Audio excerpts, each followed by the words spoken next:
ለዘመናት ኢትዮጵያን ስታተራምስና አሁንም ኢትዮጵያን ለመከፋፈልና ለማዳከም ከፍተኛ ጥረት እያደረገች ያለችው ግብጽ አዲስና አነጋጋሪ እንደዚሁም አደገኛ የሆነ ሴራን ይዛ ብቅ ብላለች። ለዚህ ሴራዋ ደግሞ ዋነኛ ተባባሪ ሆነው የታዩት ፕሬዝዳንት ኢሳያስ አፈወርቂ ናቸው። ፕሬዝዳንት ኢሳያስ አፈወርቂና አልሲሲ አሁን ላይ ኢትዮጵያ ውስጥ ያለውን የአፍሪካ ህብረትን ከኢትዮጵያ ለማንሳት አዲስ ሴራ ስለመሸረባቸው ተሰምቷል። እንደዚሁም ግብጽ ከእንግዲህ በአፍሪካ ቀንድ ቀጠና ላይ የሚካሄዱ ሁነቶችን ተመልካች የምትሆንበትና ከቀጠናው ጋር ላላት ግንኙነት በተለምዷዊ ዲፕሎማሲ የምትከተለው ዘዴም ሆነ የምትሄድበት መንገድ አብቅቷል ሲሉ አሁን በቀይ ባህርም ሆነ በምስራቅ አፍሪካ ቀጠና ያገባናል፣ በዋናነትም እንሳተፋለን ሲሉ የግብጽ የውጭ ጉዳይ ሚኒስተር መናገራቸውን ኒውስ 24 ዘግቧል።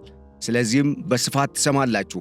እንደዚሁም የተባበሩት አረብ ኤሚሬቶች ከሱዳን የምታስገባውን ወርቅ 70 በመቶ መጨመሯን ተከትሎ አሁን ላይ የተለያዩ መረጃዎች እየተሰሙ ነው። በተለይም ሱዳን የጸጥታው ምክር ቤት በተባበሩት አረብ ኤሚሬቶች ላይ የመሳሪያ ማዕቀብ እንዲጥልና ፈጥኖ ደራሽ ኃይሉን በሽብርተኝነት እንዲፈርጅ ክስ ማስገባቱ ተሰምቷል። እነኚህንና ሌሎች ወሳኝ የተባሉ ከኢትዮጵያ ብሔራዊ ጥቅም ጋር የተገናኙ ወሳኝ መረጃዎችን የምትሰሙባቸው የገበያ ሚዲያ የልዩ ጥንቅር የመረጃ ፕሮግራም ዝግጅታችን ከዚህ እንደሚከተለው ወደ እናንተ ይቀርባል። በቅድሚያ ሰላምታችንን ወደ እናንተ እያደረስን ለቻናሉ አዲስ የሆናችሁ ቻናሉን ሰብስክራይብ፣ ፕሮግራማችንን ደግሞ ላይክ እና ሼር እንድታደርጉ እየጋበዝን አብሮነታችሁ ከኛ ጋር እንዲቀጥል እያልን አዲስ አስተያየት፣ ሐሳብ ወይም ደግሞ የምታክሉልን ሂስም ካለ በሐሳብ መስጫ ሳጥኑ በኩል እንድታጋሩን እየጋበዝን ከገበያ ሚዲያ ጋር አብራችሁ መስራት ለምትፈልጉም እንደዚሁ አብራችሁ መስራት እንደምትችሉ እየገለጽን እኛን ለማግኘት የስልክ ቁጥራችንን የቴሌግራም አድራሻችንን ወይም የኢሜል አድራሻችንን መጠቀም እንደምትችሉ በመጋበዝ በቀጥታ ወደ ዕለቱ የገበያ ሚዲያ ልዩ ጥንቅር የመረጃ ፕሮግራም ተሻገርን። ስራዎትን በተሻለ ጥራትና ቀልጥፍና ከቤቶ ሆነው የሚያከናውኑበት ማሽን ያስፈልጎታል? ለፍላጎተው ኤሌጋንት ማሽነሪ ያለለው በአነስተኛ ገንዘብ ጀምረው ውጤታማ የሚሆኑበት ማሽኖች እኛ ጋር ያገኛሉ። የደረቅና ፈሳሽ ሳሙና ማምረቻ ማሽን፣ የለውዝ ቅቤ ማምረቻ ማሽን፣ የጨውና ቅመማ ቅመም መፍጫ ማሽን፣ የመኖ ማቀነባበሪያ ማሽን፣ የፕላስቲክ መፍጫና መጨፍለቂያ ማሽን፣ የቡና ማሽን፣ የልብስ ማጠቢያ ማሽን፣ የሻማና የጧፍ ማምረቻ ማሽን፣ የሽንኩርት መፍጫና ገብስ መፈተጊያ ማሽንን ጨምሮ ዘመናዊ የአረቄ ማውጫ ማሽኖችን በተመጣጣኝ ዋጋ አቅርበንልዎታል። ምርቶቻችንን ከሙሉ ዋስትናና የአመራረት ስልጠና እንዲሁም የጥሬ ዕቃ አቅርቦት ጋር ያገኛሉ።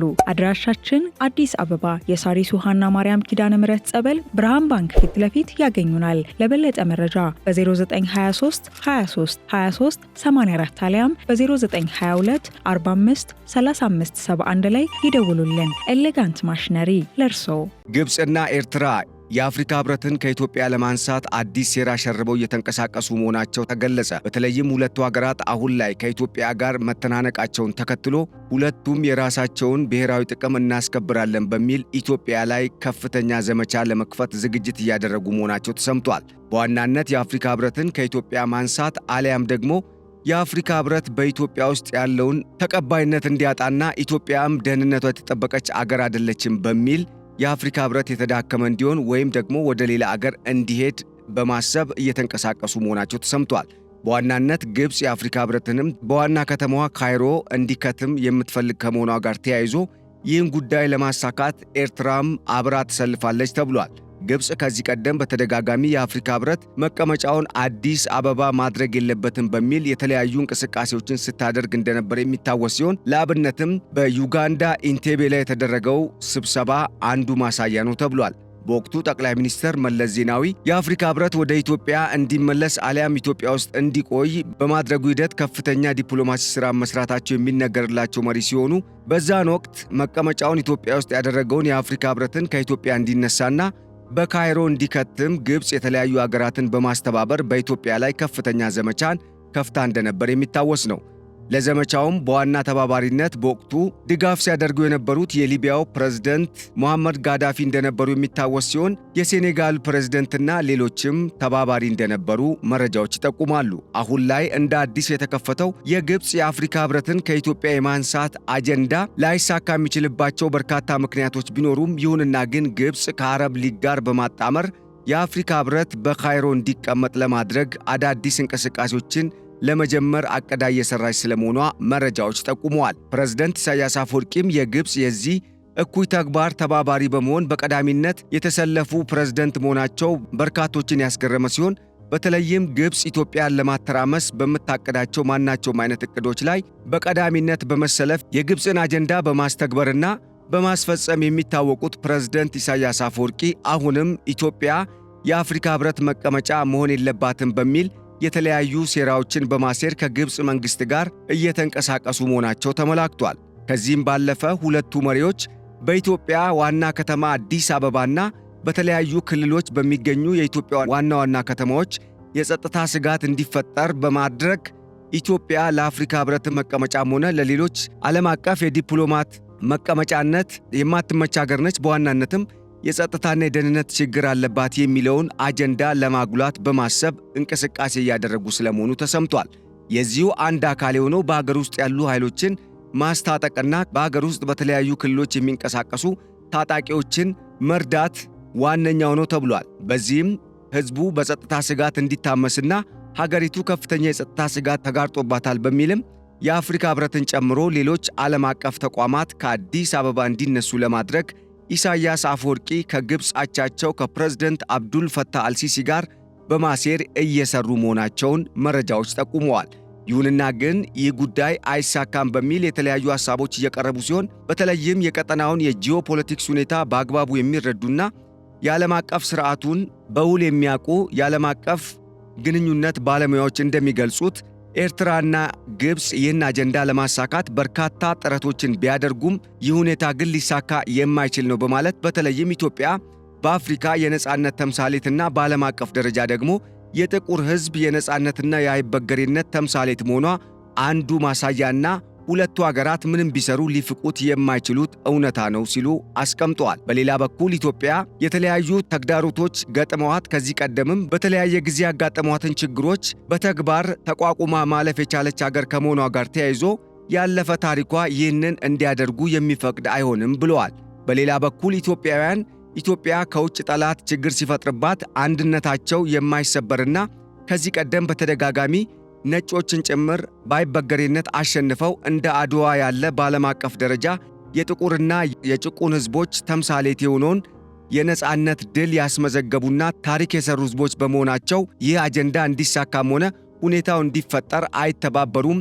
ይሁንና ግን ግብፅና ኤርትራ አጀንዳቸውና ሴራቸውን ለማሳካት የሚያደርጉት ጥረትን ሊቀጥሉበት እንደሚችሉ ማመላከታቸውን ዘገባዎች ጠቁመዋል። በሌላ በኩል ግብፅ ኢትዮጵያን ለማተራመስ ከዚህ ቀደም የተለያዩ ተግባራትን እንደምትሰራ በርካታ የአፍሪካ ሀገራትና በተለይም በአፍሪካ ውስጥ ተጽዕኖ ፈጣሪ የሚባሉ ሀገራት መሪዎች ያውቁታል በማለት ኢትዮጵያ አሁን ላይ የተጠነሰሰባት ጥንስስ ከሐሳብነትና ኢትዮጵያን በቀጠናው ከማወክ በዘለለ አጀንዳው ሊሳካ የማይችል እንደሆነ እነኚሁ የጂኦፖለቲክስና የዓለም አቀፍ ግንኙነት ምሁራን ተናግረዋል ሲሉ የውስጥ ምንጮች ጠቁመዋል።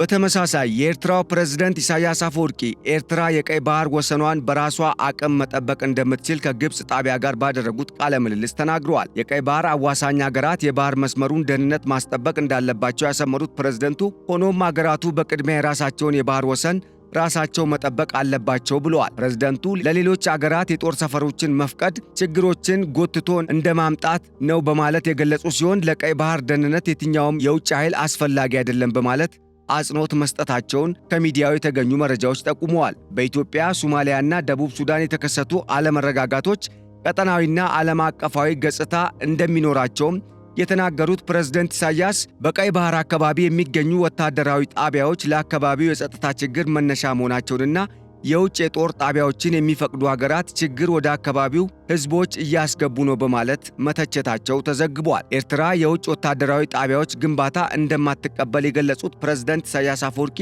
በቀጠናው ላይ የውጭ ወታደራዊ ጣቢያዎች ያላቸውና እያቋቋሙ የሚገኙ ሀገራት ቻይና፣ አሜሪካ፣ ቱርክ፣ ፈረንሳይ፣ ጀርመን እንዲሁም ሳውዲ አረቢያን የመሳሰሉ ከመሆናቸው ጋር ተያይዞ ፕሬዝዳንቱ ለማን እንዳሉ በግልጽ የሚታወቅ ነው በማለት በተለይም ኢትዮጵያ አሁን ላይ ያነሳችውን የባህር በር ጥያቄን በማስመልከት ኢትዮጵያን ለመወረፍ የተጠቀሙት አነጋገር እንደሆነም በበርካቶች እየተነገረ ይገኛል።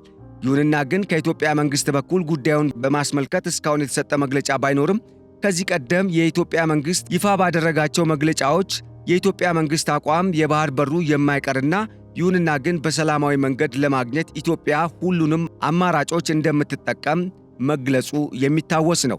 አሁን ላይ ባሉ ተጨባጭ ሁኔታዎች የኢትዮጵያና የኤርትራ ሁኔታ ወደ መካረር ውስጥ እያመራ መሆኑን የሚጠቁሙ የተለያዩ መረጃዎች እየወጡ ሲሆን በተለይም ኢትዮጵያ ከየትኛውም አካል በቀጠናው ሰላምን የሚያደፈርስና በኢትዮጵያ ሉዓላዊ ጥቅም ላይ ያማተረ ጥቃትን ወዲያው ለመቀልበስ ጦሯ በተጠንቀቅ ላይ መሆኑን ማስታወቋ የሚታወቅ ነው። ከዚህ ጋርም ተያይዞ አሁን ላይ በኢትዮ ኤርትራ ድንበር አካባቢ የተለያዩ ግጭቶች እየተቀሰቀሱ እንደሆኑ የሚያሳዩ መረጃዎች እንደጠቆሙት የኢሳያስ አፈወርቂው የሻዕቢያ መንግስት የሚመራው ጦርና በሀገር ውስጥ የሚንቀሳቀሱ በግብፅና በሻዕቢያ መንግስት የሚደገፉ የተለያዩ ቡድኖች የኢትዮጵያ መንግስትን ጎትተው ወደ ጦርነት ለማስገባት የተለያዩ ትንኮሳዎችን እየፈጸሙና ህዝቡንም እያማረሩ እንደሚገኙ አስታውቀዋል። በዚህም የተባበሩት መንግስታት ድርጅት የጸጥታው ምክር ቤትን ጨምሮ የአፍሪካ ህብረትና ሌሎች ቀጠናዊ ተቋማትም ጉዳዩን በቅርበት እየተከታተሉት እንደሆኑ የሚያሳዩ መረጃዎች እየወጡ ሲሆን የኤርትራ መንግስትም ከዚህ ቀደም በተለየ መልኩ አሁን ላይ ሌላ ማዕቀብ ሊጣልበት እንደሚችል በርካታ መረጃዎች እየጠቆሙ መሆናቸው ተመላክቷል።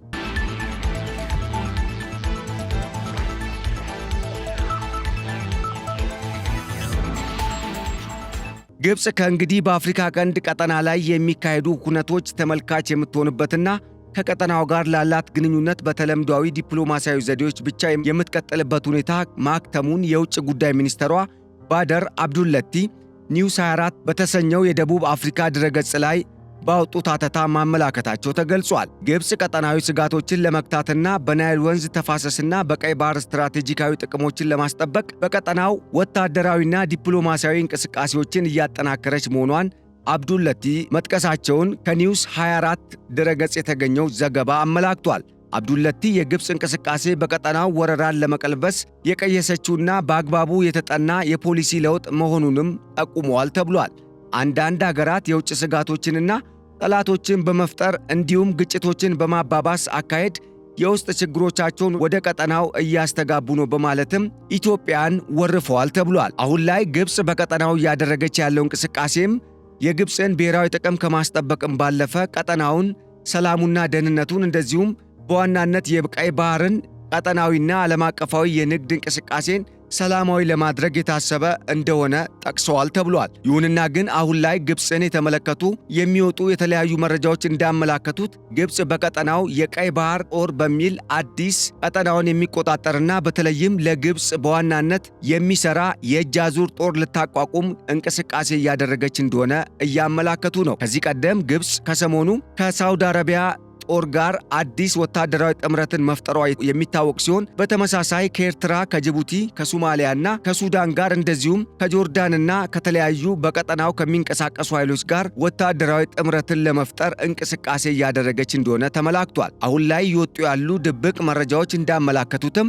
ግብፅ በኳታር ርዕሰ መዲና ዶሃ ከዚህ ቀደም እስራኤል በኳታር ላይ የፈጸመችውን ጥቃት ተከትሎ በተደረገው ዓለም አቀፍ የሙስሊም ሀገራትና የአረብ ሀገራት ስብሰባ ላይ የአረብ ኔቶ ይቋቋም ስትል ያቀረበችው ጥያቄ ውድቅ መሆኑን ተከትሎ አሁን ደግሞ በእጅ አዙር ከኢትዮጵያ ጋር የገባችበትን የአባይ ውሃና የቀይ ባህር ውዝግብን ተከትሎ አዲስ ጦር ለማቋቋም ጉዳዩን እንደ ምክንያትነት እየተጠቀመች እንደሆነ የተለያዩ የወጡ መረጃዎች እያመላከቱ ነው። ይህ የግብፅ ጸባጫሪነት ቀጠናውን ወደ ለየለት ትርምስ እንዳያስገባም ከፍተኛ ስጋት እንደተፈጠረ የተገለጸ ሲሆን በተለይም ግብፅ የምስራቅ አፍሪካ ቀጠናን ማተራመስ ከዚህ ቀደም ለዘመናት ስትጠቀምበት የነበረው የውጭ ግንኙነት ዋና ስትራቴጂካዊ ፖሊሲዋ ከመሆኑ ጋር ተያይዞ አሁን ላይ ቀጠናው ካለበት ትኩሳት ጋር ተዳምሮ በተለይም ኢትዮጵያና ኤርትራ ወደ ጦርነት የሚገቡ ከሆነ ግብፅ ታክላበት ቀጠናው ወደ ትርምስ እንዳይገባ የዓለም አቀፉ የቀይ ባህር ዓለም አቀፍ የንግድ መስመርም እንዳይጨናነቅና ከፍተኛ የጸጥታ ስጋት እንዳይደቀንበት ትልቅ ስጋት ስለመፈጠሩን ተመላክቷል። ግብፅና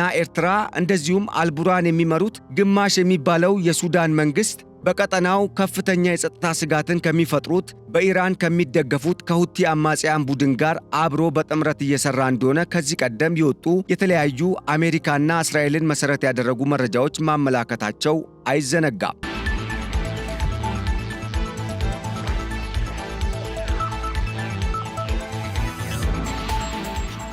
የተባበሩት አረብ ኤምሬቶች ከሱዳን የምታስገባው ወርቅ በ70 በመቶ መጨመሩ ተዘገበ። የስዊዘርላንዱ ተቋም ስዊዝ ኤይድ የተባበሩት አረብ ኤምሬቶች ከሱዳን ያስገባችው ወርቅ ባለፈው ዓመት 70 በመቶ መጨመሩን አስታውቋል። ኤምሬቶች ባለፈው ዓመት ከሱዳን 29 ቶን ወርቅ አስገብታለች ሲባል ሀገሪቱ በ2023 17 ቶን አስገብቻለሁ ስትል ከዚህ ቀደም ካስታወቀችው ተመሳሳይ ወቅት ጋር ሲነጻጸር የ12 ቶን ጭማሪ ስለማሳየቱ ተመላክቷል። የተባበሩት አረብ ኤምሬትስ ከየትኛውም ዓለም በበለጠ ከአፍሪካ በርከት ያለ ወርቅ ታስገባለች በማለት ሲነገር የነበረ ሲሆን በ2024 ከአፍሪካ 748 ቶን ወርቅ ስታስገባ ይህም ከ2023 ተመሳሳይ ዓመት ጋር ሲነጻጸር የ18 በመቶ ጭማሪ እንዳለው መረጃው አመላክቷል። የተባበሩት አረብ ኤሚሬትስ ከሱዳን በተጨማሪ ከቻድና ሊቢያ በርከት ያለ መጠን ያለው ወርቅ ታስገባለች የተባለ ሲሆን የሱዳን ጦርነት በርከት ያለ ወርቅ ወደ አቡዳቢና ዱባይ እንዲያመሩ ምክንያት ስለመሆኑም ዘገባው አመላክቷል።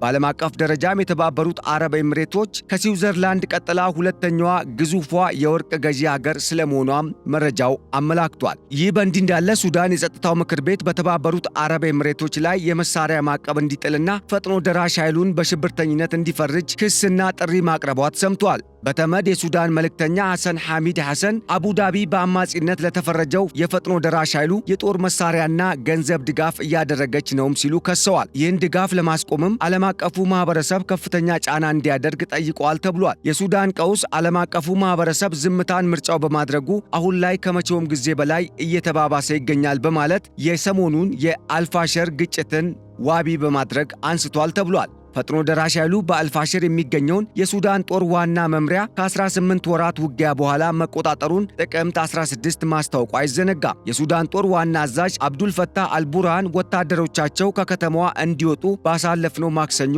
ማረጋገጣቸውን ዘገባዎች አመላክተዋል። የሩሲያ የውጭ ጉዳይ ሚኒስተር በሰሜን ዳርፉር ዋና ከተማ የጅምላ የሰብአዊ መብት ጥሰቶች ዙሪያ የወጡ ሪፖርቶችን እጅግ አሳሳቢ መሆናቸውን መግለጻቸውን ያከሉት እኚሁ በተባበሩት መንግስታት ድርጅት የሱዳን ዋና መልእክተኛ ሞስኮ ለሰላማዊ መፍትሄ ድጋፍ እንድታደርግም መጠየቃቸው ተመላክቷል ተብሏል። በሱዳን አሁን ላይ ባለው ግጭት ዩክሬንና ምዕራባውያን ለሱዳን አማጽያን የጦር መሳሪያ ያቀርባሉ የተባለ ሲሆን የሱዳን የፍትህና እኩልነት ንቅናቄ አባል ኢድሪስ ሉካማ የተባሉ አንድ ፖለቲከኛ በሰጡት መግለጫ ሶስተኛ ወገኖች ለፈጥኖ ደራሹ ኃይል የጦር መሳሪያ እያቀረቡ ነው ሲሉ ለስፑትኒክ መናገራቸው ተመላክቷል። በውጊያው ጥቅም ላይ የሚውሉት የጦር መሳሪያዎች፣ ተሽከርካሪዎች፣ ቁሳቁሶች፣ ጥይቶች የምዕራባውያን ናቸው ያሉ ሲሆን የአቅርቦት ሰንሰለቶች እንዳሉም መጠቆማቸው ተዘግቧል። ደላሎችም እነዚህን መሳሪያዎች ከዩክሬን፣ ከእንግሊዝ፣ ከፈረንሳይና ከሌሎች ኩባንያዎች ገዝተው በሶስተኛው ሀገራት በኩል ወደ መጨረሻ ተቀባያቸው ወደ ፈጥኖ ደራሹ ኃይል ያስገባሉ ሲሉም ተመላክቷል። ለኩማ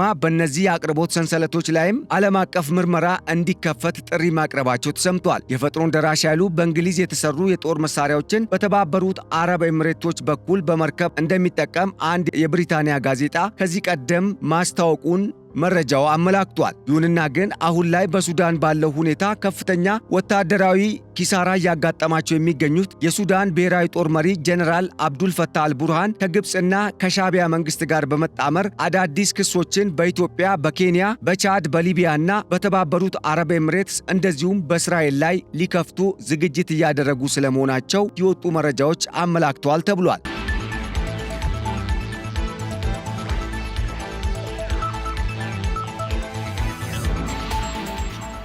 አሜሪካ በናይጄሪያ አለ ያለችውን የክርስቲያኖች ግድያ ሀገሪቱ ማስቆም ካልቻለች ድጋፏን እንደምታቋርጥ ማስጠንቀቋ ተሰምቷል። ዋሽንግተን ሌሎች ተጨማሪ እርምጃዎችንም ልትወስድ እንደምትችል የዋይት ሃውስ ቃል አቀባይ ካሮሊን ሌቪት አስታውቀዋል። ዶናልድ ትራምፕ የናይጄሪያውን መንግስት በክርስቲያኖች ላይ ወንጀል ፈጽመዋል ሲሉ በመክሰስ ወታደሮችን ወደ ሀገሪቱ መላክ ከጨዋታ ውጪ እንዳልሆነ መግለጻቸው ተነግሯል። አቡጃ ክሶቹን በጽኑ የተከላከለች ሲሆን በናይጄሪያ የክርስቲያኖች ስደት የለም፣ ዋናው ፈተና ሽብርተኛ ነው ሲሉም የሀገሪቱ የመከላከያ ሰራዊት ዋና አዛዥ መናገራቸው ተሰምቷል። በሌላ በኩል የሀገሪቱ ፕሬዝዳንት ቲኑቡ የዘር ማጥፋት ክሶችን ውድቅ ያደረጉ ሲሆን ናይጄሪያ ለሃይማኖት ነጻነት ያላትን ቁርጠኝነት አረጋግጠዋልም ተብሏል። ፕሬዝዳንት ቦላ ቲኑቡ በናይጄሪያ በመንግስት ድጋፍ የሚደረግ የክርስቲያኖች ስደት አለ የሚሉትን ውንጀላዎችን አጥብቀው በማውገዝ ናይጄሪያን ለሃይማኖታዊ መቻቻል እንግዳ የሆነች አገር ብሎ መሰየም መሬት ላይ ያለውን እውነታ አያሳይም ሲሉም ከፕሬዝዳንት ዶናልድ ትራምፕ የቀረበባቸውን ትችት ማጣጣላቸውን ዘገባዎች አመላክተዋል። የቲኑቡ መግለጫዎች በሚከተሉት ነጥቦች ላይ አጽንኦት የሰጡ ሲሆን በተለይም ናይጄሪያ የሃይማኖት ነጻነትን በሕገ መንግስት ያረጋገጠች ዲሞክራሲያዊ ሀገር መሆኗ፣ መንግስት በክርስቲያኖች ላይ የተለየ ጭፍን ጥላቻ የሌለውና ከሙስሊም እንዲሁም ከክርስቲያን መሪዎች ጋር በእኩልነት የሚሰራ እንደሆነና እንደዚሁም የደህንነት ተልእኮዎች ሃይማኖትን መሰረት ሳያደርጉ ለሁሉም ዜጎች እኩል ጥበቃን የሚያደርጉ መሆናቸውን ማዕከል በማድረግ የተሰጠ እንደሆነም ከወደ ናይጄሪያ የወጡ መረጃዎች አመላክተዋል። የቲኑቡ መግለጫዎች የመጡት ትራምፕ በክርስቲያኖች ላይ የተፈጸመውን የጅምላ ግድያ እንዲመረመር ጥሪ ማቅረባቸውን እንዲሁም ናይጄሪያን አሳሳቢ ሀገር ብለው በመሰየም የአሜሪካ ወታደራዊ እርምጃ ሊኖር እንደሚችል ፍንጭ ከሰጡ በኋላ እንደሆነም ተመላክቷል። እነዚህን የትራምፕ ውንጀላዎች የናይጄሪያ መንግስት አሳሳች ሲልም በተደጋጋሚ ስለመጥራቱ የወጡ መረጃዎች አመላክተዋል።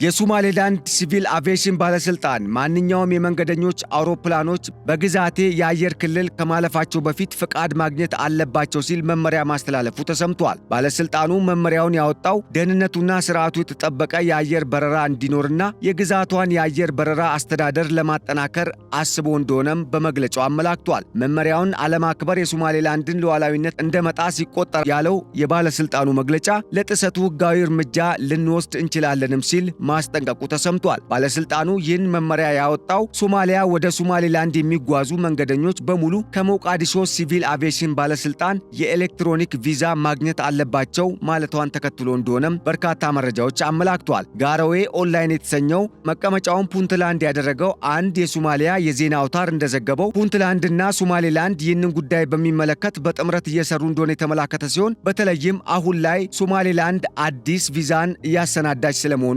በመረጃው ተመላክቷል። በመጨረሻም በርካታ የአውሮፓ ሀገራት አስገዳጅ ብሔራዊ ውትድርናን ተግባራዊ ለማድረግ እንቅስቃሴ እያደረጉ መሆናቸው ተሰምቷል። አሜሪካ ከአውሮፓ ጋር ያላትን የመከላከያ ግንኙነት ልታቋርጥ እንደምትችል መነገሩን ተከትሎ ነው አውሮፓውያኑ የኪየቭ ዕጣ እንዳይገጥማቸው በመስጋት የግዴታ ወታደራዊ አገልግሎትን ዳግም ለማስጀመር ያቀዱት ተብሏል። በ2001 አስገዳጅ ብሔራዊ ውትድርናን ያስቀረችው ፈረንሳይ አገልግሎቱን በድጋሚ የምታስጀምርበትን መንገድ በመቃኘት ላይ መሆኗ የተነገረ ሲሆን ብሪታንያ በበኩሏ የወታደራዊ ወጪን ማሳደግና የአውሮፓ ሀገራት ወታደራዊ ትብብር እንዲጠናከር እያስተባበረች መሆኗ ተሰምቷል። ይህም ከራሽያ በኩል ይመጣብናል ብለው የሰጉትን ከፍተኛ የደህንነትና የጸጥታ ስጋት ማዕከል በማድረግ የተወሰነ ውሳኔ ስለመሆኑም የወጡ መረጃዎች አመላክተዋል ተብሏል። ውድ አድማጭ ተመልካቾቻችን ለዕለቱ ያዘጋጀንላችሁ የገበያ ሚዲያ ልዩ የጥንቅር የመረጃ ፕሮግራም እስካሁን የሰማችሁትን ይመስል ነበር። አብራችሁን ስለቆያችሁና አብራችሁን ስለነበራችሁ እጅጉን በማመስገን በቀጣይ በሌሎች መረጃዎች ዳግም እስክንመለስ ለአሁኑ በዚሁ ተሰናበትናችሁ። ቸር ሰንብቱልን። ሰላም። ስራዎትን በተሻለ ጥራትና ቅልጥፍና ከቤቶ ሆነው የሚያከናውኑበት ማሽን ያስፈልጎታል? ለፍላጎተው ኤሌጋንት ማሽነሪ ያለለው በአነስተኛ ገንዘብ ጀምረው ውጤታማ የሚሆኑበት ማሽኖች እኛ ጋር ያገኛሉ። የደረቅና ፈሳሽ ሳሙና ማምረቻ ማሽን፣ የለውዝ ቅቤ ማምረቻ ማሽን፣ የጨውና ቅመማ ቅመም መፍጫ ማሽን፣ የመኖ ማቀነባበሪያ ማሽን፣ የፕላስቲክ መፍጫና መጨፍለቂያ ማሽን፣ የቡና ማሽን፣ የልብስ ማጠቢያ ማሽን፣ የሻማና የጧፍ ማምረቻ ማሽን፣ የሽንኩርት መፍጫና ገብስ መፈተጊያ ማሽንን ጨምሮ ዘመናዊ የአረቄ ማውጫ ማሽኖችን በተመጣጣኝ ዋጋ አቅርበንልዎታል። ምርቶቻችንን ከሙሉ ዋስትናና የአመራረት ስልጠና እንዲሁም የጥሬ ዕቃ አቅርቦት ጋር ያገኛሉ። አድራሻችን አዲስ አበባ የሳሪስ ውሃና ማርያም ኪዳነ ምሕረት ጸበል ብርሃን ባንክ ፊት ለፊት ያገኙናል። ለበለጠ መረጃ በ0923 23 23 84 አሊያም በ0922 45 35 71 ላይ ይደውሉልን። ኤሌጋንት ማሽነሪ ለርሶ